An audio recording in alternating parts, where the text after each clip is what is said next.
মুখটা দেখি। রাধে রাধে বন্ধুরা, সবাই কেমন আছো? আশা করি সবাই খুব ভালো আছো। আমরা বেশ ভালো আছি। তো এখন দেখো তোমাদের সাথে এখন থেকে ভিডিওটা শেয়ার করতে চলে আসলাম। এখন সকাল বাজে 9টা। তো ছেলেকে বাবা স্কুলে দিয়ে আসলো, তারপরে আমরা এখন চাটা খেয়ে নিচ্ছি। তো একটু মুড়ি মাখিয়েছি শসা আর পেঁয়াজ লঙ্কা দিয়ে, তো সেটাই খাচ্ছি। আর দেখো এদিকে মেয়ে একটুখানি খাচ্ছিল, তারপরে আবার এদিকে রান্নাবাড়ি করতে চলে গেছি, কারণ সকাল সকাল রান্নাবাড়ি করতে হবে, ভাটা পোড়াবে। তো রান্নাবাড়ির ঝামেলাটাকে শেষ করে নেব। তো এদিকে মেয়েও ঘুমিয়েছিল, উঠে পড়েছে, ওকে স্নান টান করিয়ে তারপরে দেখো একটু খেললো। এদিকে ভীষণ কান্নাকাটি শুরু করেছে।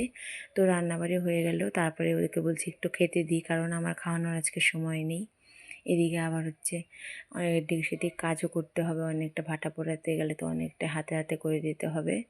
তো তাই ওকে একটুখানি লাল শাক দিয়ে কাতল মাছের ঝোল করেছি আর লাল শাক ভাজা করেছি, বেশি কিছু করিনি। তো ওকে একটুখানি শাক ভাজা দিয়ে আর মাছ ভাজা দিয়ে একটু ভাত মাখিয়ে দিয়েছি, দেখি খেতে পারে কি না। ফালিয়ে ছড়িয়ে একটু যাই খাবে, তো সেটাই আমার কাছে অনেক। একা একা তাও খাওয়াটা শিখবে, কারণ একা একা খাওয়াটা শেখাটা দরকার। সেই জন্যে আর কি ওকে দিয়েছি। তো ও এখন খাচ্ছে, খেতে খেতে দেখো এদিকে আবার আর ওর বাবা সব মালগুলো এইদিকে কষ দেওয়া হয়ে গেছে। কষ দেওয়া বলতে বলে একটা রং করা আর কি। ওটাকে রং, মাটির জিনিসগুলোকে রং করতে হয়, তো রং করে তো শুকোতে দেওয়া হয়েছে। তো এগুলো এখন আস্তে আস্তে তুলে নিতে হবে। তো দেখো সবার খাওয়া দাওয়া প্রায় হয়ে গেছে। এখন ওর বাবা খেয়ে দিয়ে ছেলেকে স্কুল থেকে নিয়ে আসলো। তো নিয়ে এসে তারপরে এখন দেখো ছেলে দুষ্টুমি শুরু করে দিয়েছে। তো ওকে বললাম দুষ্টুমি না করে দু একটা জিনিস তুলে দে, তাও হয়। তারপরে গুপ্তিগুলো তুলে দিচ্ছে।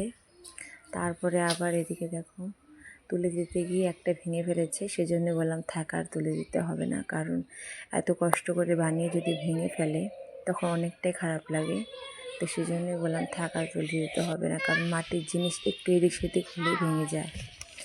তো দেখো সাজানো গোছানো সব হয়ে গেল। এদিকে আমাদের এই যে মানে কালী পুজো যে হয়, তো সেজন্য আর কি এই প্রদীপগুলো ধূপতিগুলো পুড়িয়ে মানে স্টকে রাখা হয়। তো তখন তো সঙ্গে সঙ্গে তো আর হচ্ছে এগুলো তো করা যায় না, মানে এগুলো কাজ তো করা যায় না, সেজন্য আগের থেকেই ভাটাগুলো পুড়ে পুড়ে তো স্টকে মানে গুছিয়ে গুছিয়ে সুন্দর করে রাখা হয়। তো সেই জন্য এত তাড়াহুড়ো করে আগের থেকে কাজগুলো করা হয়। এদিকে দেখো আমার কাকি শাশুড়ি ভাটা সাজাচ্ছে। তো ওনারা পুড়বে, তো আজকে ওনারা পড়েনি, ওনারা কালকে পুড়বে। তো আজকে গুছিয়ে গেছে, সুন্দর করে ঢেকে ঢেকে রেখে দেবে। তো দেখো এদিকে কাকা শ্বশুর দেখো বসে গেছে, মানে কাজ করতে করতে হাঁপিয়ে উঠেছে, একটু রেস্ট নিচ্ছে। তো আমাদের পালেদের কাজ অনেকটাই পরিশ্রম করতে হয়, কারণ অনেকটাই কষ্ট করে কাজ করতে হয়, মানে ভীষণ পরিশ্রম হয়। এই মানে মাটিটা অনেক ইসে করতে হবে। এখন দেখো অনেক হাত দিয়ে মাটিকে নরম করে সুন্দর করে একদম, তারপরে এখন ভাটায় উপরে নিয়ে লেপতে হবে, মোটা করে আস্তরণ করে লেপে তারপরে আর কি ভাটায় আগুন দিতে হবে। তো এখন হচ্ছে তো কালী পুজোর সিজন না, কালী পুজো অনেকটাই দেরি আছে। তো আগের থেকে আর কি আগের থেকে ভাটাগুলো পুড়ে পুড়ে সুন্দর করে গুছিয়ে গুছিয়ে আমাদের রাখতে হয় সবারই, শুধু আমরা একা না, আমাদের সবারই এখন এই মানে ভাটা পোড়ার কাজে সবারই এখন ব্যস্ততা এই সময়টা। কারণ আর কিছুদিন পরে আর কি দুর্গা পূজা, তারপরে লক্ষ্মী পূজা, তারপরে আর কি কালী পূজা। তো তোমাদের সাথে আস্তে আস্তে সবটাই শেয়ার করবো কী হবে না হবে। তো দেখো ভাটা লেপা হয়ে গেছে, এখন ভাটা পোড়ানো হচ্ছে। তো ভাটা পোড়াতে প্রায় লাগবে 2.5-3 ঘন্টা। তো এদিকে সন্ধে লেগে গেছে। তো ওদের ঠাম্মি আর ওদের বাবা হচ্ছে ভাটা পোড়াচ্ছে দুজনে মিলে, কারণ একা একা পোড়ানো যাবে না, আগুনের পাড়ে থাকতে হয় অনেকটা সময়। তাই দেখো ওদেরকে বললাম সন্ধ্যাটা লাগিয়ে দে, ছেলেকে বললাম, তো ছেলে সন্ধে লাগিয়ে দিচ্ছে। তো এখন সন্ধে লাগানো হয়ে যাবে, তারপরে আবার হচ্ছে পড়াতে বসাবো, সন্ধ্যের টিফিন দেব। তো ওগুলো করতে হবে আমার। দেখো মেয়ের কাণ্ডটা, মেয়ে কি সুন্দর দেখো হচ্ছে প্রণাম করছে, প্রণাম করতে হবে, এদিকে করছে ওইদিকে।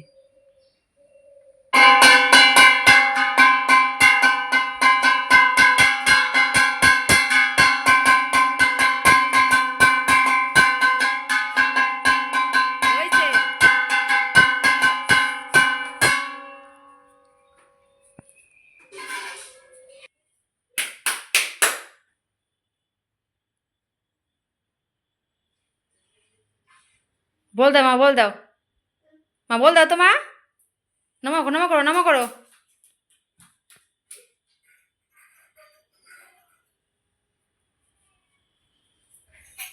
এদিকে দেখো বন্ধুরা, ছেলের সন্ধে লাগানো কমপ্লিট। কারণ মাঝে মাঝে ওকে দিয়ে সন্ধে লাগাই, কারণ সন্ধে লাগালে ও একটু শিখতে পারবে। তো তাই একটুখানি অভ্যেসটা করাচ্ছি। এদিকে দেখো ভাটা পোড়ানো শেষ, তো এখন ধোঁয়া উঠছে, তো আস্তে আস্তে আগুনটা বের হবে। আগুনটা বের হতে একটু সময় লাগবে বন্ধুরা। দেখতেই পেলে বন্ধুরা, আজকে ভাটা পোড়ানো হলো। সারাটা দিন অনেকটাই পরিশ্রম গেল, অনেকটা ধকল গেল। তো ভাটা পোড়াতে গেলে সারাটা দিনই লেগে যায়। সারাটা দিন অনেকটা মানে কাজের মধ্যে থাকতে হয়। মালগুলো বের করা, তারপরে কাজ দেওয়া, তারপরে আস্তে আস্তে সেগুলো গুছিয়ে সাজানো, তারপরে তো মাটি লেপে পোড়াতে হয়। পোড়াতে নাইনে করে তো 2-2.5 ঘন্টা 3 ঘন্টাও লেগে যায়। তো সারাটা দিনই লাগে এই ভাটা পোড়াতে গেলে। তো ভিডিওটা কেমন লাগলো আর কতখানি তোমাদের দেখাতে পারলাম, বোঝাতে পারলাম। তো ভিডিওটা কেমন ভালো লেগে থাকে অবশ্যই লাইক কমেন্ট করে দিও, সাবস্ক্রাইব করতে ভুলো না। তো আজকের মতো এই পর্যন্ত রাখছি, আবার আসবো অন্য কোনো ভিডিও নিয়ে। রাধে রাধে, সবাই ভালো থেকো, সুস্থ থেকো।